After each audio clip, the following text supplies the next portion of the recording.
Have you ever driven across a bridge late at night and felt a sudden chill? A sense that you're not alone? In Semarang, there's one bridge you should never cross after midnight, especially by yourself. They call it the Red Bridge, not for its color, but for the blood that was spilled there, and the spectral horror that now calls it home. This is the story of the Shadow of the Red Bridge, a tale that locals whisper with a shudder. A warning to all who dare to travel its path in the dead of night. The legend begins with a tragedy, a story of a beautiful young woman betrayed and murdered on this very bridge. Her body was cast into the dark river below, her spirit bound to the place of her demise. But she doesn't haunt the bridge in the way you might expect. No, her spirit acts as a final, desperate warning. It's the thing that rose from the river that you need to fear. A creature born of her pain and rage, a being of pure shadow that now claims the bridge as its hunting ground. Our story tonight centers on a man named Arif, a good-natured ride-hailing driver working the late shift. For him, it was just another Tuesday night, picking up fares, trying to make a living. The city was quiet, the streets mostly empty as the clock ticked past midnight. He was thinking of calling it a night when a new ride request pinged on his phone. The pickup location was unusual, a deserted street corner, just a stone's throw from the infamous Red Bridge. Most drivers would have canceled, but Arif was tired and the fare was decent. He accepted the ride, a decision that would seal his fate. As he pulled up to the corner, he saw her. A woman standing alone under the dim glow of a flickering streetlight. She was beautiful, dressed in an elegant, traditional red kabaya that seemed to shimmer in the low light. Her face was pale, her expression somber. She looked out of place, a relic from another time stranded in the modern world. Arif unlocked the doors, and she gracefully slipped into the back seat without a word. The air in the car instantly grew heavy and cold. An unsettling silence filled the space between them. Arif, trying to break the tension, cleared his throat and confirmed the destination displayed on his app. She didn't respond at first. He glanced in the rearview mirror, and his breath caught in his throat. Her eyes were fixed on him, dark and filled with a sorrow so profound it felt like a physical weight. Then she spoke, her voice a soft, ethereal whisper that barely disturbed the silence. "Just drive," she said. "But whatever you do, do not stop on the bridge." Her words were not a request, but a solemn command, laced with an urgency that made the hair on Arif's arms stand on end.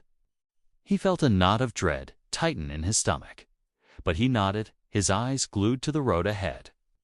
The entrance to the Red Bridge was looming closer. The bridge rose before them, a dark arch against the starless sky.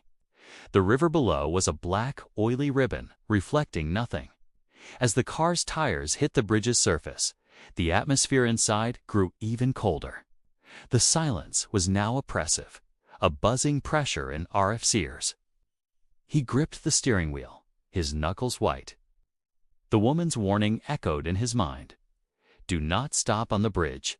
He just wanted to get to the other side. He focused on the far end of the bridge, the distant lights of the city promising safety. Halfway across, it happened. The car's engine sputtered, coughed, and then died completely. The vehicle rolled to a silent stop right in the dead center of the bridge. Panic seized Arif. This couldn't be happening. His car was new, perfectly maintained. He frantically turned the key in the ignition. Nothing, just a dead click. He tried again and again, his heart pounding against his ribs. It was then he remembered his passenger. He looked into the rearview mirror, ready to apologize, to explain. But the back seat was empty. The woman in the red kabaya was gone. She had vanished into thin air. A cold sweat broke out on Arif's forehead. He fumbled with his phone, his hands shaking too much to dial. He just had to get out of the car. Run, get off this cursed bridge. But as his hand reached for the door handle, a movement outside caught his eye. He looked towards the river. Something was rising from the water. It wasn't a person, it was a shape, a formless mass of blackness that seemed to drink the light around it. It was a shadow, but it had substance, a terrifying three-dimensional presence. It was huge, towering over the bridge's railing, its form shifting and writhing like black smoke. Arif was frozen in his seat, paralyzed by a fear he had never known. The shadow creature flowed over the railing and onto the bridge, its movement unnaturally silent. It had no face, no eyes, but Arif could feel its attention locked onto him, a malevolent intelligence radiating from the void. It glided towards his car, an unstoppable tide of darkness. He wanted to scream, but the sound was trapped in his throat, choked by sheer terror.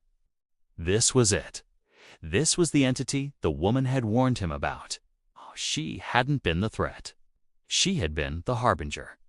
The shadow enveloped the car, plunging Arif into absolute blackness. The temperature dropped to an impossible, biting cold. He felt a crushing pressure from all sides, as if the very air was solidifying around him. The last thing he saw was the shadow seeping through the cracks in the doors and windows, tendrils of living darkness reaching for him. The last thing he felt was an excruciating, burning sensation, as if his very life force was being scorched from his body. And then there was only silence. The next morning, traffic on the Red Bridge was brought to a standstill. A car was found abandoned in the middle lane. Police were baffled. The doors were locked from the inside, with no signs of forced entry. Inside, everything appeared normal, except for one horrifying detail. On the driver's seat was a perfect burned silhouette of a person. It was as if someone had been incinerated by an intense, focused heat, leaving nothing behind but a carbon shadow scorched into the upholstery. The police identified the car as belonging to Arif. He was officially listed as a missing person, but the locals knew the truth. Arif had become the newest victim of the shadow of the Red Bridge. The story spread like wildfire, adding another layer to the terrifying legend. Now, no one, absolutely no one, dares to cross that bridge alone after midnight. They say the shadow is always waiting, hungry, lurking in the dark waters below. It hunts for solitary souls, those foolish or unfortunate enough to stop in its domain. And the woman in the red kabaya, she still appears, a ghostly sentinel offering a final, cryptic warning. But for those who don't heed it, or for those whose luck simply runs out, a fate worse than death awaits them in the heart of the darkness. So if you ever find yourself in Semarang and your late-night journey takes you near the Red Bridge, remember Arif's story. Pay attention to the unsettling chill in the air, and if you see a lonely woman in red, turn around. Don't become another shadow on the bridge, another whispered tale of horror. Thanks for watching. If you enjoyed this dive into the darkness, don't forget to like, subscribe, and hit that notification bell so you don't miss our next story. Stay safe out there, and whatever you do, don't stop on the bridge.